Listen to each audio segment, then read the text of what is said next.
5월 25일 사무엘 하 7장 1절에서 8장 18절. 7장 나단의 예언. 주님께서 사방에 있는 모든 원수에게서 다윗 왕을 안전하게 지켜주셨으므로 왕은 이제 자기의 왕궁에서 살게 되었다. 하루는 왕이 예언자 나단에게 말하였다. 나는 백향목 왕궁에 사는데 하나님의 궤는 아직도 휘장 안에 있습니다. 나단이 왕에게 말하였다. 주님께서 임금님과 함께 계시니 가셔서 무엇이든지 계획하신 대로 하십시오. 그러나 바로 그날 밤에 주님께서 나단에게 말씀하셨다. 너는 내 종 다윗에게 가서 전하여라. 나 주가 말한다. 내가 살 집을 내가 지으려고 하느냐? 그러나 나는 이스라엘 자손을 이집트에서 데리고 올라온 날로부터 오늘에 이르기까지 어떤 집에서도 살지 않고 오직 장막이나 성막에 있으면서 옮겨 다니며 지냈다. 내가 이스라엘 온 자손과 함께 옮겨 다닌 모든 곳에서 내가 나의 백성 이스라엘을 돌보라고 명한 이스라엘 그 어느 지파에게라도 나에게 백향목 집을 지어주지 않은 것을 두고 말한 적이 있느냐. 그러므로 이제 너는 나의 종 다윗에게 전하여라. 나 만군의 주가 말한다. 양떼를 따라다니던 너를 목장에서 데려다가 내 백성 이스라엘의 통치자로 삼은 것은 바로 나다. 나는 네가 어디로 가든지 언제나 너와 함께 있어서 내 모든 원수를 내 앞에서 물리쳐 주었다. 나는 이제 내 이름을 세상에서 위대한 사람들의 이름과 같이 빛나게 해주겠다. 이제 내가 한 곳을 정하여 거기에 내 백성 이스라엘을 심어 그들이 자기의 땅에서 자리 잡고 살면서 다시는 옮겨 다닐 필요가 없도록 하고 이전과 같이 악한 사람들에게 억압을 받는 일도 없도록 하겠다. 이전에 내가 나의 백성 이스라엘에게 사사들을 세워준 때와는 달리 내가 너를 너의 모든 원수로부터 보호하여서 평안히 살게 하겠다. 그뿐만 아니라 나 주가 너의 집안을 한 왕조로 만들겠다는 것을 이제 나 주가 너에게 선언한다. 너의 생애가 다하여서 내가 너의 조상들과 함께 묻히면 내가 네 몸에서 나올 자식을 후계자로 세워서 그의 나라를 튼튼하게 하겠다. 바로 그가 나의 이름을 드러내려고 집을 지을 것이며 나는 그의 나라의 왕위를 영원토록 튼튼하게 하여 주겠다. 나는 그의 아버지가 되고 그는 나의 아들이 될 것이다. 그가 죄를 지으면 사람들이 저의 자식을 매로 때리거나 채찍으로 치듯이 나도 그를 징계하겠다. 내가 사울에게서 나의 총애를 거두어 나의 앞에서 물러가게 하였지만 너의 자손에게서는 총애를 거두지 아니하겠다. 내 집과 내 나라가 내 앞에서 영원히 이어갈 것이며 내 왕위가 영원히 튼튼하게 서 있을 것이다. 나단은 이 모든 말씀과 계시를 받은 그대로 다윗에게 말하였다. 다윗의 감사기도. 다윗 왕이 성막으로 들어가서 주님 앞에 꿇어앉아 이렇게 기도하였다. 주 하나님, 내가 누구이며 또 내 집안이 무엇이기에 주님께서 나를 이러한 자리에까지 오르게 해주셨습니까? 주 하나님, 그런데도 주님께서는 이것도 오히려 부족하게 여기시고 주님의 종의 집안에 있을 먼 장래의 일까지 말씀해 주셨습니다. 주 나의 하나님, 이것이 어찌 주님께서 사람을 대하시는 일상적인 방법이겠습니까? 주 하나님, 주님께서 주님의 종을 잘 아시니 이 다윗이 주님께 무슨 말씀을 더 드릴 필요가 있겠습니까? 주님께서 세우신 뜻과 목적대로 주님께서는 이렇게 크나큰 일을 하시고 또 그것을 이 종에게까지 알려주셨습니다.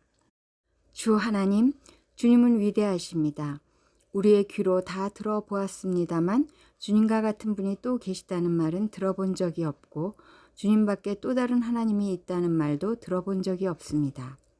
이 세상에서 어떤 민족이 주님의 백성 이스라엘과 같겠습니까? 하나님이 직접 찾아가셔서 이스라엘을 구하여 내시고 주님의 백성으로 삼아서 주님의 명성을 드러내셨습니다. 그들을 이집트에서 구하여 내시려고 큰 일을 하셨고 주님의 백성이 보는 앞에서 다른 민족들과 그 신들에게서 그들을 친히 구원하시려고 이렇게 큰 일을 하셨고 주님의 땅에서 놀라운 일을 하셨습니다. 주님께서는 이렇게 주님의 백성 이스라엘을 튼튼히 세우셔서 영원히 주님의 백성으로 삼으셨습니다. 또 주님께서 그들의 하나님이 되셨습니다. 주 하나님, 주님께서 주님의 종과 이 종의 집안에 약속하여 주신 말씀이 영원히 변하지 않게 하여 주십시오. 그래서 사람들이 만군의 주님께서 이스라엘의 하나님이시다 하고 외치며 주님의 이름을 영원토록 높이게 하시고 주님의 종 다윗의 집안도 주님 앞에서 튼튼히 서게 해 주시기를 바랍니다. 만군의 주 이스라엘의 하나님, 주님께서 몸소 이 계시를 이 종에게 주시고 내가 너의 집안을 세우겠다 하고 말씀하여 주셨으므로 주님의 종이 감히 주님께 이러한 간구를 드릴 용기를 얻었습니다. 그리고 이제 주 나의 하나님, 주님께서는 참으로 하나님이십니다. 주님께서는 언제나 약속을 지키십니다. 그리고 주님께서 주님의 종에게 이와 같이 놀라운 약속을 하셨습니다. 그러므로 이제 주님의 종의 집안에 기꺼이 복을 내리셔서 나의 자손이 주님 앞에서 영원토록 대를 잇게 해 주시기를 바랍니다. 주 하나님, 주님께서 직접 그렇게 약속하여 주셨으니 주님의 종의 집안이 영원토록 주님께서 내리시는 복을 받게 해 주십시오. 8장 다윗 왕국의 성립과 그 판도. 그 뒤에 다윗이 블레셋 사람을 쳐서 그들을 굴복시키고 블레셋 사람의 손에서 메덱 암마를 빼앗았다. 다윗은 또 모압을 쳤다. 그는 모압 포로들을 줄을 지어 세운 다음에 그들을 땅에 엎드리게 하고 매 석줄 중에 2줄은 죽이고 1줄은 살려주었다. 모압 사람들은 다윗의 종이 되어 그에게 조공을 바쳤다. 르홉의 아들 소바왕 하닷 에셀이 유브라데스강 유역에서 자기 세력을 되찾으려고 출정하였을 때 다윗이 그를 치고 그에게서 기마병 1700명과 보병 2만 명을 포로로 사로잡았다. 다윗은 또 병거를 끄는 말 가운데서도 백필만 남겨놓고 나머지는 모조리 다리의 힘줄을 끊어버렸다. 다마스쿠스의 시리아 사람들이 소바왕 하다데스를 도우려고 군대를 보내자 다윗은 시리아 사람 2만 2천 명을 쳐 죽이고 시리아의 다마스쿠스에 주둔군을 두니 시리아도 다윗의 종이 되어 그에게 조공을 바쳤다. 다윗이 어느 곳으로 출전하든지 주님께서 그에게 승리를 안겨주셨다. 그때 다윗은 하다데셀의 신하들이 가지고 있는 금방패를 다 빼앗아서 예루살렘으로 가져왔다. 또 다윗 왕은 하다데셀의 2 성읍 베다와 베로데에서는 노새를 아주 많이 빼앗아 왔다. 하맛 왕 도이는 다윗이 하다데셀의 온 군대를 쳐서 이겼다는 소식을 들었다. 그는 자기의 아들 요람을 다윗 왕에게로 보내서 무난하게 하고 다윗이 하다데셀과 싸워서 이긴 것을 축하하게 하였다. 하다데셀은 도이와 서로 싸우는 사이였다.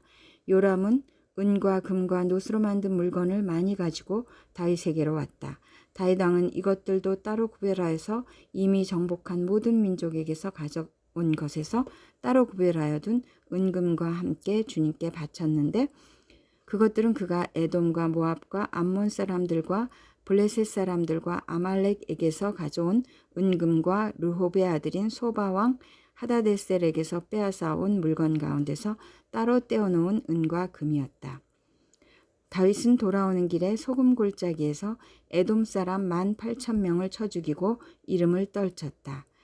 그때 다윗이 에돔에 주둔군을 두기 시작하여서 온 에돔에 주둔군을 두니 마침내 온 에돔 사람이 다윗의 종이 되었다. 다윗이 어느 곳으로 출전하든지 주님께서 그에게 승리를 안겨주셨다. 다윗이 왕이 되어서 이렇게 온 이스라엘을 다스릴 때 그는 언제나 자기의 백성 모두를 공평하고 의로운 법으로 다스렸다. 수르야의 아들 요압은 군사령관이 되고 아힐룻의 아들 여호사밧은 역사 기록관이 되고 아이두베의 아들 사독과 아비아달의 아들 아히멜렉은 제사장이 되고 스라야는 서기관이 되고 여호야다의 아들 브나야는 그렛 사람과 블렉 사람의 지휘관이 되었다. 다윗의 아들들은 제사장 일을 보았다. 요한복음 14장 15절에서 31절. 성령의 약속. 너희가 나를 사랑하면 내 계명을 지킬 것이다. 내가 아버지께 구하겠다. 그리하면 아버지께서 다른 보혜사를 너에게 보내셔서 영원히 너희와 함께 계시게 하실 것이다. 그는 진리의 영이시다. 세상은 그를 보지도 못하고 알지도 못하므로 그를 맞아들일 수가 없다. 그러나 너희는 그를 안다. 그것은 그가 너희와 함께 계시고 또 너희 안에 계실 것이기 때문이다. 나는 너희를 고아처럼 버려두지 아니하고 너희에게 다시 오겠다. 조금 있으면 세상이 나를 보지 못할 것이다. 그러나 너희는 나를 보게 될 것이다. 그것은 내가 살아있고 너희도 살아있을 것이기 때문이다. 그날에 너희는 내가 내 아버지 안에 있고 너희가 내 안에 있으며 또 내가 너희 안에 있음을 알게 될 것이다. 내 계명을 받아서 지키는 사람은 나를 사랑하는 사람이요 나를 사랑하는 사람은 내 아버지의 사랑을 받을 것이다. 그리고 나도 그 사람을 사랑하여 그에게 나를 드러낼 것이다. 가룟 유다가 아닌 다른 유다가 물었다. 주님께서 우리에게는 자신을 드러내시고 세상에는 드러내려고 하지 않으시는 것은 무엇은 까닭입니까? 예수께서 그에게 대답하셨다. 누구든지 나를 사랑하는 사람은 내 말을 지킬 것이다. 그리하면 내 아버지께서 그 사람을 사랑하실 것이요 내 아버지와 나는 그 사람에게로 가서 그 사람과 함께 살 것이다. 나를 사랑하지 않는 사람은 내 말을 지키지 아니한다. 너희가 듣고 있는 이 말은 내 말이 아니라 나를 보내신 아버지의 말씀이다. 내가 너희와 함께 있는 동안에 나는 이 말을 너희에게 말하였다. 그러나 보혜사 곧 아버지께서 내 이름으로 보내실 성령께서 너희에게 모든 것을 가르쳐 주실 것이며 또 내가 너희에게 말한 모든 것을 생각나게 하실 것이다. 나는 평화를 너희에게 남겨준다. 나는 내 평화를 너희에게 준다. 내가 너희에게 주는 평화는 세상이 주는 것과 같지 않다. 너희는 마음에 근심하지 말고 두려워하지도 말아라. 너희는 내가 갔다가 너희에게로 다시 온다고 한 내 말을 들었다. 너희가 나를 사랑한다면 내가 아버지께로 가는 것을 기뻐했을 것이다. 내 아버지는 나보다 크신 분이기 때문이다. 지금 나는 그 일이 일어나기 전에 미리 너희에게 말하였다. 이것은 그 일이 일어날 때에 너희로 하여금 믿게 하려는 것이다. 나는 너희와 더 이상 말을 많이 하지 않겠다. 이 세상의 통치자가 가까이 오고 있기 때문이다. 그는 나를 어떻게 할 아무런 권한이 없다. 다만 내가 아버지를 사랑한다는 것과 아버지께서 내게 분부하신 그대로 내가 행한다는 것을 세상에 알리려는 것이다. 일어나거라 여기에서 떠나자. 시편 62편 7절에서 12절. 내 구원과 영광이 하나님께 있다. 하나님은 내 견고한 바위이시오 나의 피난처이시다. 하나님만이 우리의 피난처이시니 백성아 언제든지 그만을 의지하고 그에게 너희의 속마음을 털어놓아라. 신분이 낮은 사람도 입김에 지나지 아니하고 신분이 높은 사람도 속임수에 지나지 아니하니 그들을 모두 다 저울에 올려놓아도 입김보다 가벼울 것이다. 억압하는 힘을 의지하지 말고 빼앗아서 무엇을 얻으려는 헛된 희망을 믿지 말며 재물이 늘어나더라도 거기에 마음을 두지 말아라. 하나님께서 한 가지를 말씀하셨을 때 나는 두 가지를 배웠다. 권세는 하나님의 것이요 한결같은 사랑도 주님의 것이라는 사실을. 주님께서는 각 사람에게 그가 행한 대로 갚아주십니다. 잠언 15장 33절. 주님을 경외하라는 것은 지혜가 주는 훈계이다. 겸손하면 영광이 따른다.